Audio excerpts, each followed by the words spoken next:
मेरे प्यारे बच्चों, अगर चैन से सोना है तो जाग जाओ, क्योंकि जो सिविक्स का चैप्टर 3 है, सिविक्स का चैप्टर 3 अगर सोते सोते तुम पढ़ने की कोशिश करोगे तो ये चैप्टर तुमको समझ में आने वाला बिल्कुल ही नहीं है।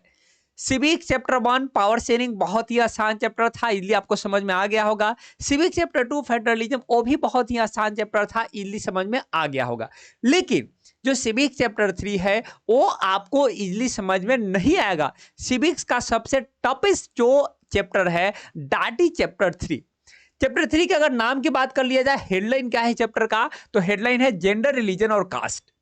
चैप्टर 3 का हेडलाइन क्या है, जेंडर, रिलीजन और कास्ट है। और इस चैप्टर को हम लोग, इस चैप्टर को आसान बनाने के लिए इस चैप्टर को क्या करेंगे, 3 पार्ट में डिवाइड करके पढ़ेंगे। फर्स्ट पार्ट में हम लोग क्या पढ़ेंगे, जेंडर और जेंडर से जुड़ा हुआ जो भी राजनीति होता है, जो भी पॉलिटिक्स होता है, उसको फर्स्ट पार्ट में कवर कर लेंगे। सेकेंड पार्ट में हम लोग क्या कवर करेंगे, रिलीजन और रिलीजन से जुड़ा हुआ जो भी राजनीति होता है, जो भी पॉलिटिक्स होता है, सेकेंड पार्ट में इसको डिस्कस कर लेंगे। और थर्ड पार्ट में हम लोग कास्ट और कास्ट से जुड़ा हुआ जो भी राजनीति होता है उसको थर्ड पार्ट पे कवर कर लेंगे। और इस तरह से चैप्टर को क्या कर दिया जाएगा, आसान कर दिया जाएगा, जो बिल्कुल आपको भेजे के ऊपरी पार्ट में जाकर बैठ जाएगा। ये चैप्टर बिल्कुल ही आपको समझ में आ जाएगा। तो चलिए सबसे पहले हम लोग फर्स्ट पार्ट की ओर मूव करते हैं, that is gender and politics.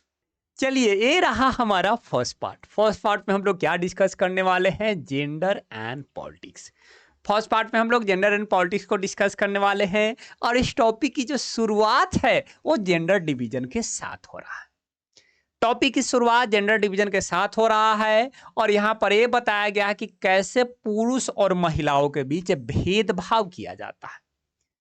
पुरुष और महिलाओं के बीच एक दीवार बना हुआ है, और उस साइड, दीवार के उस साइड महिलाओं को देखने की नजरिया जो है समाज का कुछ और है, और दीवार के इस साइड पुरुष को देखने की नजरिया समाज का कुछ और है।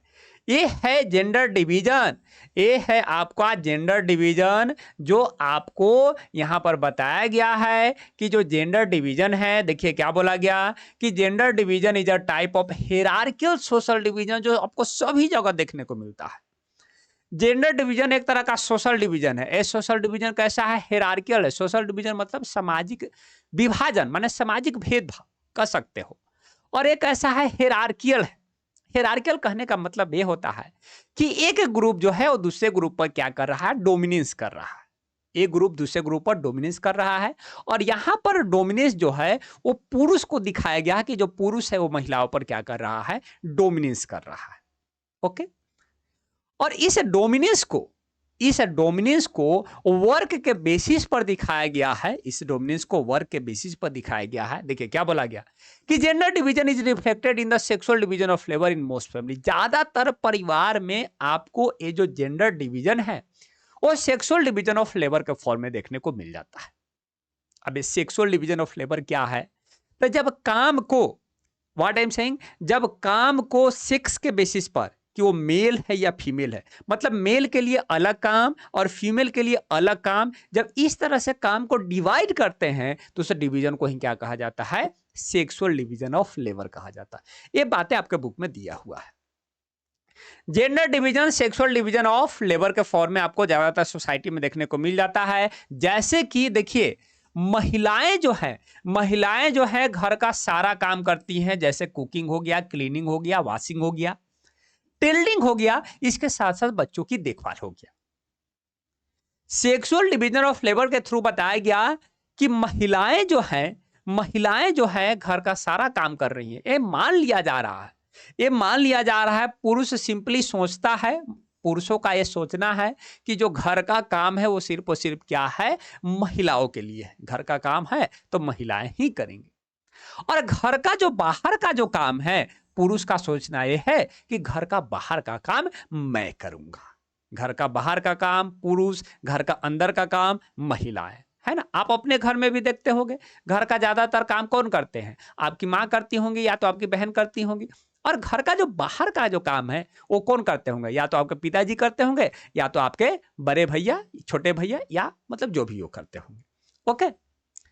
लेकिन यहां पर देखिए क्या बोला गया कि अगर उसी जॉब को, जो जॉब मतलब जो काम घर पर महिलाएं कर रही हैं, अगर वही काम बाहर में अगर उसको पेमेंट किया जा रहा है तो पुरुष रेडी हो जाते हैं, भाई कि हम करेंगे।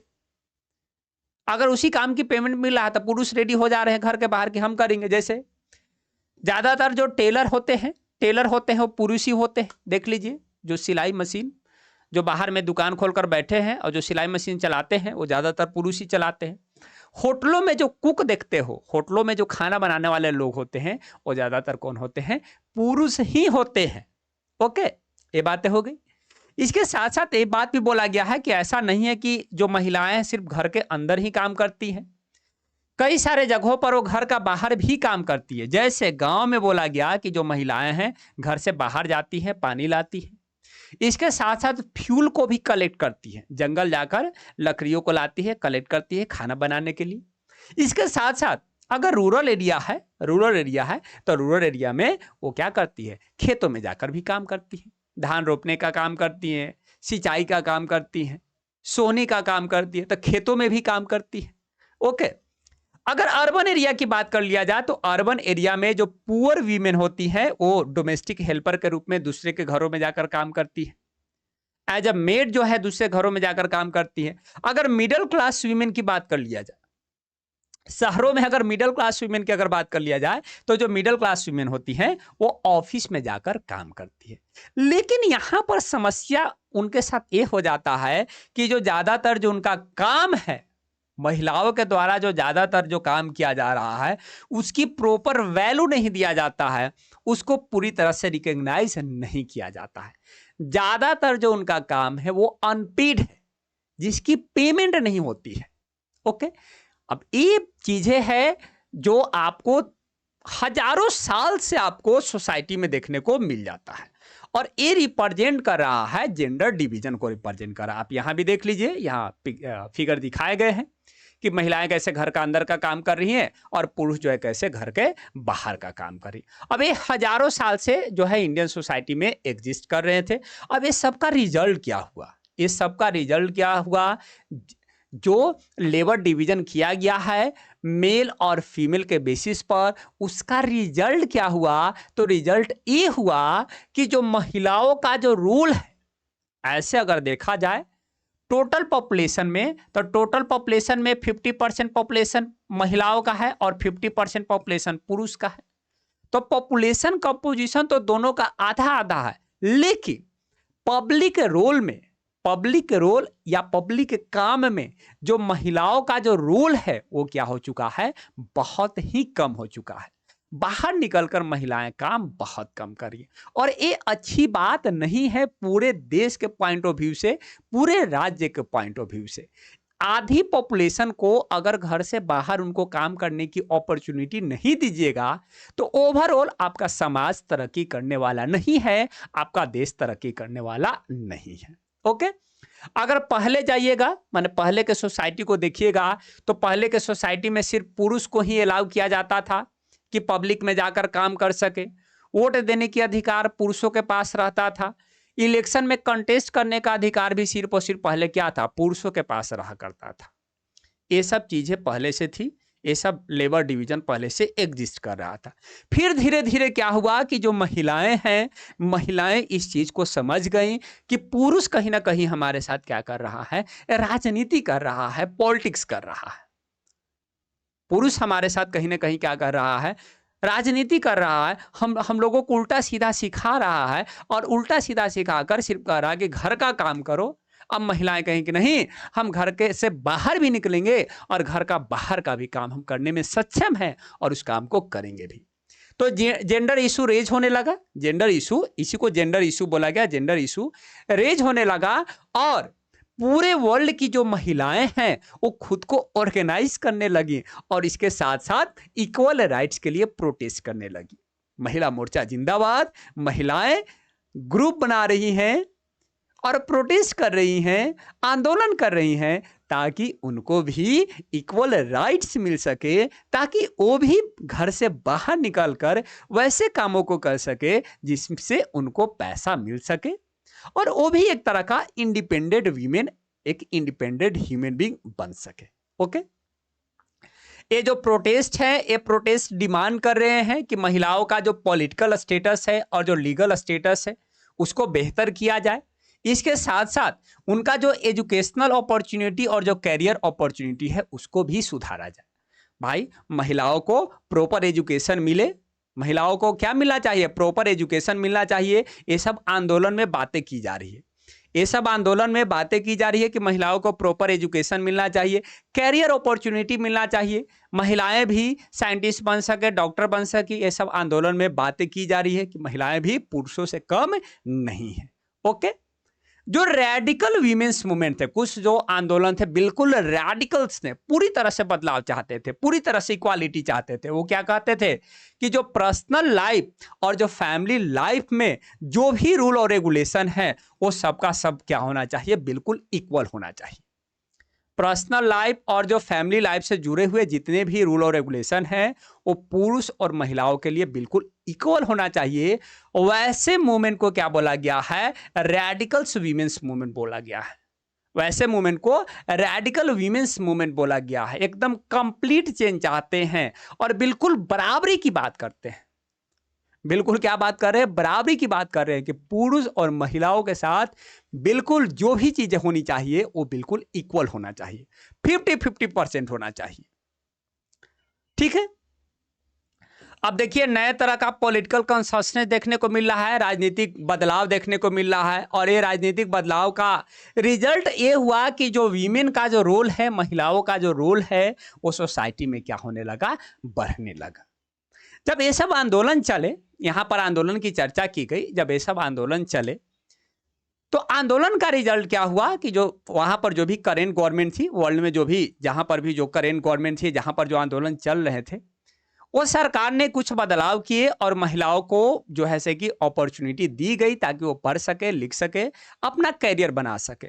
और लास्टली रिजल्ट आपको क्या देखने को मिल रहा है कि अब जो महिलाएं हैं, अब महिलाएं साइंटिस्ट के रूप में, डॉक्टर के रूप में, इंजीनियर के रूप में, लॉयर्स के रूप में, मैनेजर के रूप में, इसके साथ साथ कॉलेज और यूनिवर्सिटी टीचर के रूप में अपना कैरियर बनाने लगी। अब जो है महिलाएं आपको जो है ये सारे फील्ड में देखने को मिल जाएंगे। अब महिलाएं साइंटिस्ट भी बन रही हैं, डॉक्टर भी बन रही है, इंजीनियर भी बन रही। आज के समय में आप महिलाओं को ये सब बनते हुए देखते हो या नहीं देखते हो? बिल्कुल देखते हो। तो ये सब चीजें क्यों देख रहे हो?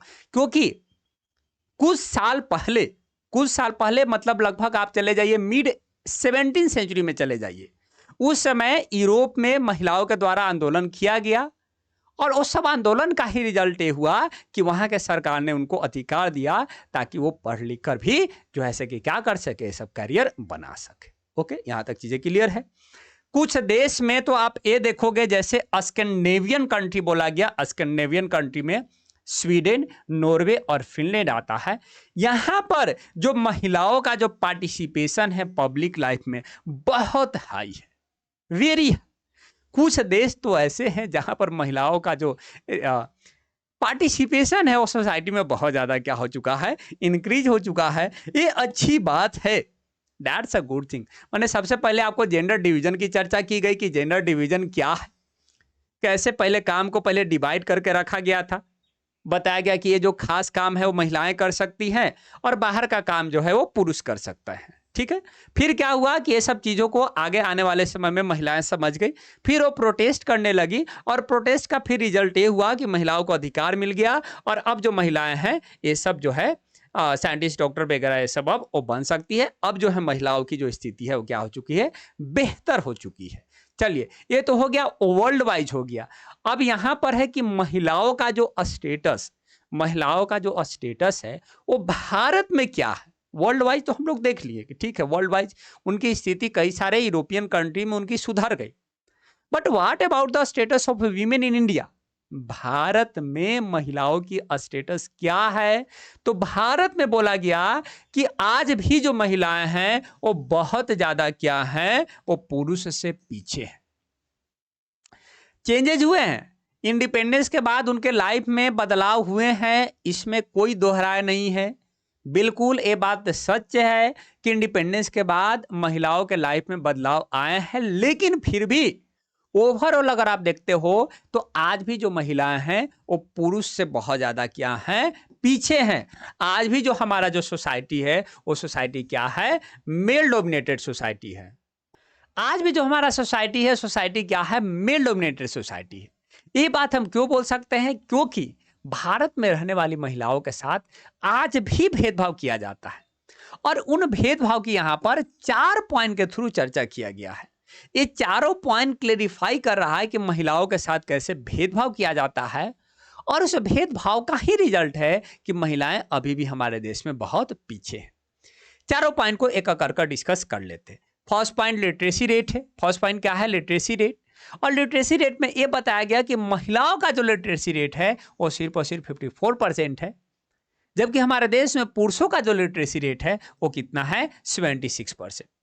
अब इतना ज्यादा गैप क्यों है? पुरुषों का लिटरेसी रेट इतना ज्यादा क्यों है, महिलाओं का लिटरेसी रेट इतना कम क्यों है? तो इसके पीछे का कारण दिया गया कि एक जो परिवार होता है, एक जो फैमिली होता है, वो फैमिली लड़कियों के ऊपर कम पैसा खर्च करता है पढ़ने के मामले में और लड़कों के ऊपर ज्यादा पैसा खर्च करता है। अगर लड़का पढ़ने में भोंदू है, फिर भी परिवार की इच्छा यही है कि लड़कों पर ज्यादा पैसा खर्च किया जाए, लड़का को ही डॉक्टर, इंजीनियर, आईएएस बनाया जाए, लड़की को स्कूल करने के बाद, इंटरमीडिएट करने के बाद उसको शादी ब्याह करा दिया जाए। तो एक कारण है कि पुरुषों का जो लिटरेसी रेट है वो ज्यादा है और महिलाओं का लिटरेसी रेट कम है। एक तरह का भेदभाव है एजुकेशन के पॉइंट ऑफ व्यू से। सेकेंड पॉइंट की अगर बात कर लिया जाए तो अनपेड वर्क।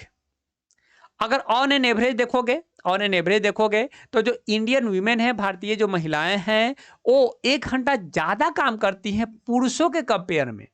आपके बुक में दिया हुआ है कि पुरुष कौन कौन से काम कितने देर करते हैं, महिलाएं कौन कौन से काम कितने देर करते हैं। अगर आप एवरेज निकालोगे तो ये पाओगे कि जो भारतीय महिलाएं हैं वो पुरुषों के कंपेयर में 1 घंटा ज्यादा काम कर रही हैं। लेकिन प्रॉब्लम ये है कि ज्यादातर जो काम कर रही हैं वो काम कैसा है? अनपेड है। उस काम का कोई पैसा नहीं मिल रहा। जैसे घर का बहुत सारा काम करिए तो उसका पैसा थोड़ी मिलता है।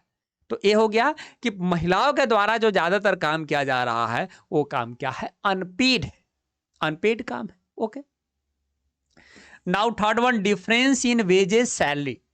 पुरुष और जो महिला जो काम करती हैं उनके सैलरी की अगर बात कर लिया जाए तो सैलरी में आपको डिफरेंस देखने को मिलेगा। हालांकि हमारे देश में एक कानून है, उस कानून का नाम क्या है? इक्वल रेम्यूनरेशन एक्ट, जो 1976 में पास आउट किया गया था। उस समय हमारे देश की प्राइम मिनिस्टर इंदिरा गांधी थी। ये जो कानून है, एक कानून में इस बात का प्रोविजन किया गया है कि इक्वल वेजेस प्रोवाइड करना चाहिए इक्वल वर्क के लिए। अगर एक महिला और एक जो पुरुष है अगर सेम काम कर रहा है तो सेम काम के लिए जो पेमेंट होना चाहिए वो इक्वल होना चाहिए। चलो भाई ठीक है, ये गवर्नमेंट सेक्टर में तो काम करता है, लेकिन अगर प्राइवेट सेक्टर की बात कर लिया जाए तो प्राइवेट सेक्टर में आप क्या देखोगे कि जो वीमेन वर्कर है, वीमेन वर्कर का जो पेमेंट होता है वो क्या होता है? कम होता है। इक्वल रेम्यूनरेशन एक तो गवर्नमेंट सेक्टर में काम कर रहे हैं, लेकिन प्राइवेट सेक्टर में उतने अच्छे से काम नहीं कर रहे हैं, क्योंकि प्राइवेट सेक्टर है भाई, वो अपने हिसाब से पेमेंट देखेगा कि महिला है और तो पेमेंट कम कर सकता है, इसके उसके ऊपर है, कम भी कर सकता है, ज़्यादा भी कर सकता है। लेकिन ज़्यादातर केसेस में आप क्या देखोगे कि महिलाओं का जो पेमेंट है प्राइवेट सेक्टर में कम है। एवरेज निकालोगे तो आप यही पाओगे। ठीक है, ये हो गया थर्ड रीजन। फोर्थ की अगर बात कर लिया जाए तो चाइल्ड सेक्स रेशियो है। चाइल्ड सेक्स रेशियो के में ये बताया गया कि हमारे देश के कई सारे हिस्सों में जो पेरेंट्स होते हैं, जो परिवार होते हैं, उन वो क्या प्रीफर करते हैं? सन प्रीफर करते हैं, बेटा प्रीफर करते हैं। उनको सिर्फ बेटा चाहिए। वो अपना पहला बच्चा बेटा के रूप में देखना चाहते हैं, दूसरा बच्चा भी बेटा के रूप में देखना चाहते हैं, लड़की नहीं चाहते हैं। और अगर उनको पता चलता है कि भाई लड़की उनका पेट में पल रहा है तो फिर वो तरीका फाइंड आउट करते हैं जिस तरीके से उस बच्चे को क्या कर दिया जाए, एबॉर्ट करा दिया जाए, एबॉर्शन करा दिया जाए। होता है, कई सारे तरीके होते हैं जिसके थ्रू बच्चा को एबॉर्शन किया जा सकता है। तो यहां पर आप क्या देख रहे हो? सेक्स सेलेक्टिव एबॉर्शन, माने एक गर्ल चाइल्ड को एबॉर्शन करा दिया जा रहा है। अब इससे क्या होगा कि ओवरऑल जो चाइल्ड सेक्स रेशियो है वो क्या हो जाएगा? डिक्लाइन कर जाएगा। मतलब समाज में लड़कियों की पॉपुलेशन कम हो जाएगा और लड़कों का पॉपुलेशन इंक्रीज हो जाएगा। तो चाइल्ड सेक्स रेशियो तो यही तो है। 1000 लड़कों के बीच 1000 लड़कों में लड़कियों की संख्या कितना है, उस रेशियो को ही क्या बोला जाता है? चाइल्ड सेक्स रेशियो बोला जाता है, जो पूरे ऑल ओवर इंडिया का कितना है? 919 है। आपके बुक में दिया हुआ है, ऑल ओवर इंडिया का 919 है। कुछ स्टेट ऐसे हैं हमारे देश में जहां पर चाइल्ड सेक्स रेशियो 800 है, तो कहीं कहीं पर 850 है। यहाँ पर जो स्थिति है बहुत ज़्यादा दयनीय है। हरियाणा पंजाब वाले रीजन जो रेड कलर से दिखाया गया है, वहाँ पर चाइल्ड सेक्स रेशियो बहुत ही कम है। ठीक है, इसके अलावे और कैसे भेदभाव किया जाता है और उनके साथ कैसे भेदभाव किया जाता है, तो आपको कई तरह के हरासमेंट का रिपोर्ट देखने को मिलता है न्यूज़पेपर में या टीवी चैनल में। एक्सप्लॉयटेशन का रिपोर्ट्स, उसके साथ साथ वायलेंस किया जाता है। तो ये सब चीज़ें मतलब रिप्रेजेंट कर रहा है कि हमारे देश में जो महिलाएं हैं उन महिलाओं के साथ भेदभाव किया जा रहा है, और एक कारण रिस्पॉन्सिबल है कि हमारे देश की महिलाएं अभी भी बहुत पीछे। अगर एक क्वेश्चन आता है तो आराम से आप जो है से कि आंसर लिख दोगे, आपको कोई दिक्कत होने वाला नहीं है। चलो, वीमेन का स्टेटस सोसाइटी में क्या है उसको तो हम लोग क्लियर कर लिए। अब हम लोग वीमेन्स का पॉलिटिकल रिप्रेजेंटेशन को देख लेते हैं। महिलाओं का राजनीतिक प्रतिनिधित्व कितना है, राजनीतिक प्रतिनिधित्व कितना है उसको देख लेते हैं। तो जो फेमिनिस्ट मूवमेंट थे, फेमिनिस्ट मूवमेंट ने सजेस्ट किया कि देखो भाई, हम लोगों का जो समस्या है वो समस्या तब तक सॉल्व नहीं होगा जब तक हम लोगों के पास पॉलिटिकल पावर नहीं आ जाता है। राजनीतिक पावर आएगा तब जाकर हम लोग अपनी समस्या को सॉल्व कर पाएंगे, अदरवाइज ये समस्या लंबे समय तक चलते रहेगा। और इसके लिए हम लोगों को क्या करना होगा, ज्यादा से ज्यादा महिलाओं को रिप्रेजेंटेटिव के रूप में चुनकर आना होगा। अब महिलाएं रिप्रेजेंटेटिव बनेंगी, लेजिस्लेटिव बॉडी का पार्ट बनेंगी, तो फिर वो जो महिलाएं रिप्रेजेंटेटिव बनी है, महिलाओं को फेवर में क्या करेंगे, कई सारे नियम कानून बनाएंगी, कई सारे क्या करेंगे, नियम कानून बनाएंगी। और यहाँ पर दिया गया है, पूरे वर्ल्ड का दिया गया है, एक ग्राफ के थ्रू बताया गया है कि अमेरिका में महिलाओं का रिप्रेजेंटेशन कितना है, यूरोप में महिलाओं का रिप्रेजेंटेशन कितना है, नॉर्डिक कंट्री में महिलाओं का रिप्रेजेंटेशन कितना है। और अगर इस ग्राफ में अगर भारत का अगर वीमेंस पॉलिटिकल रिप्रेजेंटेशन की अगर बात कर लिया जाए, तो भारत का जो स्थिति है वो बहुत ही दयनीय है, बहुत ही क्या है, दयनीय है। अगर बात कर ली जाए इंडिया का सेंट्रल लेजिस्लेटिव बॉडी की अगर बात कर लिया जाए, मतलब लोकसभा की अगर बात कर लिया जाए, तो जो 2019 का जो इलेक्शन हुआ है, उस इलेक्शन में महिलाओं का जो कंपोजिशन है वो 14.36% है। महिलाओं का कंपोजिशन कितना है, 14.36% है। जो स्टेट असेंबली है, स्टेट में जो लेजिस्लेटिव बॉडी है, वहां पर अगर महिलाओं की रिप्रेजेंटेशन की बात कर लिया जाए तो वो 5% से कम है। वहां पर भी क्या है, 5% से कम है। और जो वर्ल्ड एवरेज है, अगर वर्ल्ड एवरेज की बात कर लिया जाए तो वर्ल्ड एवरेज 23.5% है। और हमारे देश में देखिए ना, सेंट्रल लेवल पर 14.36% है। मतलब इस रिस्पेक्ट में आप क्या देखोगे, तो भारत जो है वो जो वर्ल्ड एवरेज है, वर्ल्ड एवरेज से भी क्या है, बहुत नीचे है। वर्ल्ड एवरेज इतना है, वर्ल्ड एवरेज से भी क्या है, बहुत नीचे है। तो these are the status of women in India. पहले सोसाइटी के केस में हम लोगों ने देखा, और उसके बाद हम लोगों ने पॉलिटिकल स्फीयर में हम लोग देखते हैं कि महिलाओं का रिप्रेजेंटेशन या महिलाओं का स्थिति क्या है। अब एक क्वेश्चन और बन सकता है जो आमतौर पर बनता है कि क्या तरीके हैं, what are the ways to improve the condition of women. क्या तरीके हैं जिन तरीकों का यूज करते हुए महिलाओं के कंडीशन को बेहतर किया जा सकता है। ये 2 नंबर में आमतौर पर क्वेश्चन पूछ दिया जाता है। 23 में भी ये क्वेश्चन पूछा गया है, 24 में भी पूछा गया है, 25 में भी पूछा गया। कई सारे सेट होते हैं तो एक आध सेट में क्वेश्चन रहता है। तो अगर तरीकों की बात कर लिया जाए तो पहला हुआ कि लिटरेसी रेट को क्या करेंगे, इंक्रीज करेंगे। जो लिटरेसी रेट कम है तो उस लिटरेसी रेट को इंक्रीज करेंगे, ज़्यादा से ज़्यादा लड़कियों को पढ़ाएंगे लिखाएंगे। अगर लड़कियां पढ़ी लिखी होंगी तो उनको ज़्यादा से ज़्यादा पढ़े लिखे वाले जॉब उनको मिल जाएंगे। तो लिटरेसी रेट लिखकर इसको एक्सप्लेन कर देना है कि लिटरेसी रेट को क्या करना है, इंक्रीज करना है। इससे उनकी स्थिति क्या होगा, बेहतर होगा। सेकंड क्या है, increase political representation. Political representation को क्या करेंगे, इंक्रीज करेंगे। अब पॉलिटिकली वो चुनकर आएंगी तो अपने लिए और बहुत ज़्यादा नियम कानून बनाएंगी, महिलाओं को और ज़्यादा से ज़्यादा अधिकार मिलेगा। तो पॉलिटिकल रिप्रेजेंटेशन को क्या करना है, इंक्रीज करना है। जैसे हमारे देश में लोकल सेल्फ जो गवर्नमेंट है, लोकल सेल्फ गवर्नमेंट में आप क्या देखते हो कि 33% जो सीट है वो क्या कर दिया गया है, महिलाओं के लिए रिजर्व कर दिया गया है। अगर इसी तरह का प्रोविजन सेंट्रल लेजिस्लेटिव बॉडी और अगर स्टेट लेजिस्लेटिव बॉडी में भी कर दिया जाए तो महिलाओं का जो रिप्रेजेंटेशन है वो क्या हो जाएगा, इंक्रीज हो जाएगा। तो स्थिति भी बेहतर होगा, स्थिति भी क्या होगा, बेहतर होगा। ठीक है, आगे क्या है, equal opportunity of job. Job के लिए जो अपॉर्चुनिटी है वो भी क्या होना चाहिए, पुरुष और महिला के लिए क्या होना चाहिए, इक्वल होना चाहिए। तो ये 3 तरीके हैं जिन 3 तरीकों के थ्रू महिलाओं के कंडीशन को क्या कर सकते हो, बेहतर कर सकते हो। और यहां पर जो हमारा फर्स्ट पार्ट है वो फर्स्ट पार्ट क्या हो गया, कंप्लीट हो गया। यहां पर फर्स्ट पार्ट हमारा कंप्लीट हो जाता है। ठीक है, first part 1 is going to be completed here. उम्मीद है कि चीजें आप लोगों को समझ में आया होगा। सबसे पहले हम लोग जेंडर डिवीजन की बात करते हैं कि जेंडर डिवीजन क्या है, जेंडर डिवीजन का इम्पैक्ट क्या हुआ, कैसे आंदोलन चले, कैसे महिलाओं की स्थिति बेहतर हुई, भारत में महिलाओं की स्थिति क्या है, सोसाइटी में महिलाओं की स्थिति क्या है, और पॉलिटिकल जो बॉडी है, पॉलिटिकल बॉडी में महिलाओं की स्थिति क्या है। बस यही पर तो चैप्टर खत्म है। Gender in politics is going to be completed here. Part 2 में हम लोग नेक्स्ट वन को करेंगे।